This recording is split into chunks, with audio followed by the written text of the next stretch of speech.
नमस्कार, कसे आहात सगळे? तर मस्त मजेत असाल. आजच्या नवीन व्लॉगमध्ये मी तुमचं खूप सारं स्वागत. तर आज आम्ही दगडूशेठ गणपती बाप्पांचं दर्शन करायला चाललो आहे. असं होतं की कोणीही आलं ना की तिकडंच न्यायचं. आई पप्पा आले, मग आज आम्ही तिकडे चाललो. रविवार आहे, चला. आम्ही स्टेशनपर्यंत गाडी घेऊन गेलो. आता गाड्या लावल्या तिथेच आणि आता आम्ही ट्रेनने जाणार आहे. कारण की पुण्यामध्ये तुम्हाला माहिती आहे जसं ट्रॅफिक भरपूर असतं.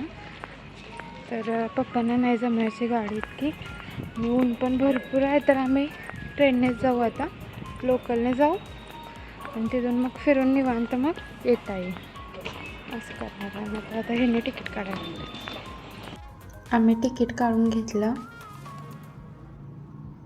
त्यानंतर आम्ही चाललो आता स्टेशनवर. तर जे टाईम होता आम्हाला लोकलसाठी, म्हणजे एक 10-15 मिनटं टाईम होता. त्याआधीच आम्ही पोहोचलो होतो. स्टेशनवर पोहोचलो तर रविवार होत्या, त्यामुळे जास्त गर्दी होती स्टेशनवर. आणि फायनली आमची लोकल आली. आम्ही शिवाजीनगरपर्यंत ट्रेननं जाणार होतो.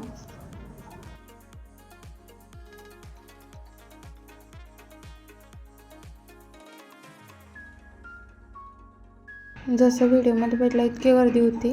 कसं तरी आम्हाला जागा मिळाली. मला आणि पप्पांना एका बाजूला जागा मिळाली आणि आई आणि हे अनय्या दुसऱ्या बाजूला होते. गर्दी बघू शकताय तुम्ही. आणि आम्ही जेंट्स डब्यात चुकून चढलो होतो. तर आता शिवाजीनगरला उतरलो आम्ही.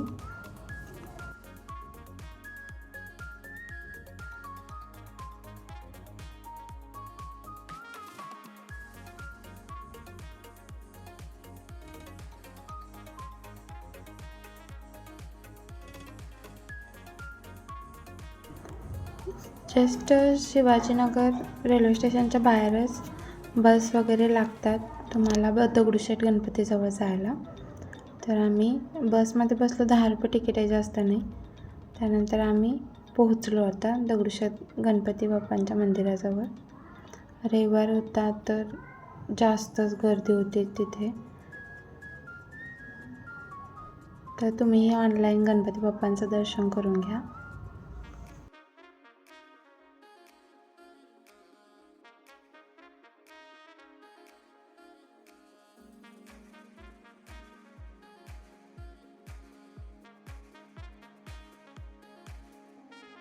आम्ही दर्शन केलं आणि गणपती मंदिरच्या शेजारीच, म्हणजे बाहेरच थोडंसं तुळशीबाग चालू होते. तर शॉपिंग करायला खूप छान पॉईंट आहे. तर मी थोडंफार तुम्हाला दाखवते काय काय जे आयटम आहेत. भरपूर ज्वेलरी तर तुम्ही विचारूच नका. आणि आणायला हे घड्याळ आवडलं. इतकं त्यानं हट्ट केला. तो जो माणूस होता तो म्हटला घ्या, पोरगी रडायला लागला. तिच्याकडे इतके घड्याळ चालत, घरी गेले की घरी सोडून येत्या.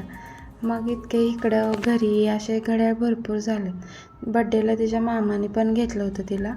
तर पुन्हा तिनं घड्याळ घेतला आज.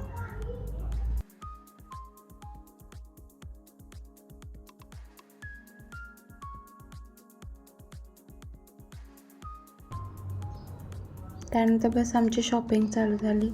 जे काही दिसेल आवडेल ते आम्ही घ्यायला चालू केलं. तर तिथं मार्केट फुलांचं खूप छान आहे. मला तिथलं सूर्यफूल हवं होतं, पण म्हटले आता काय करायचं म्हणून नाही घेतलं आम्ही. लहान मुलांचे कपडे म्हणा, ज्वेलरी म्हणा, चप्पल, शूज, कपडे खूप मस्त मस्त होतं.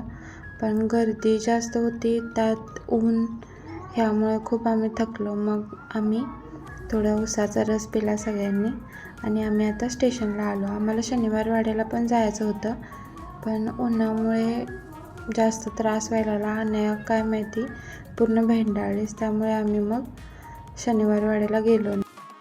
आता स्टेशनवर पोहोचलो. 3 वाजता रिटर्न लोकल होती आमची. तर थोडं स्प्राईट घेतला आणि ह्या आण्याने टमकी घेतलेली, हा घेऊन उभारलेला. तर तुम्ही बघू शकता अनया खूप थकलेली. ती म्हणत होती मला कसं तर व्हायला, उन्हाने जास्त भेंडाळली. त्यामुळे आम्ही म्हटलं कसं तरी घरी जाऊया लवकर, कारण तिला त्रास व्हायला आला ना की एकदमच तिची तब्येत बिघडत्या. मग ती म्हटली मला बसायला जागा पाहिजे, मग मी उभारलो. तर हा व्हिडिओमध्ये जो मुलगा दिसतोय त्याच्याशी हा इतका बोलत होता, मलाच राग येत होता. तर कसं तरी आता आम्ही पोहोचलो स्टेशनला. तर मी तुम्हाला एक सांगतो, माझा नवरा तिथं एका पोरग्याबरोबर एवढा बोलत होता, मला वाटते माझ्याबरोबर वर्षभरात जेवढं बोलला नसेल तेवढ्या अर्ध्या तासात त्या पोरग्याशी बोलला असेल. ते पण हसून ना, असं पण नाही की ताण पकडून. इकडं फक्त कसं हसायचं. तर आम्ही कधी पण फिरायला गेलो ना, हा आमच्यासोबत कधीच चालत नाही. जसं व्हिडिओमध्ये बघता आम्ही कुठे आहे आणि हा कुठे आहे तुम्ही बघा, नुसता तरा पळतच असते. तर असं माझे पप्पा पण आम्हाला बाहेर घेऊन जायचे ना, असंच करायचे माझे पप्पासुद्धा. तर असं कसं आमचा हा आजचा दिवस गेला.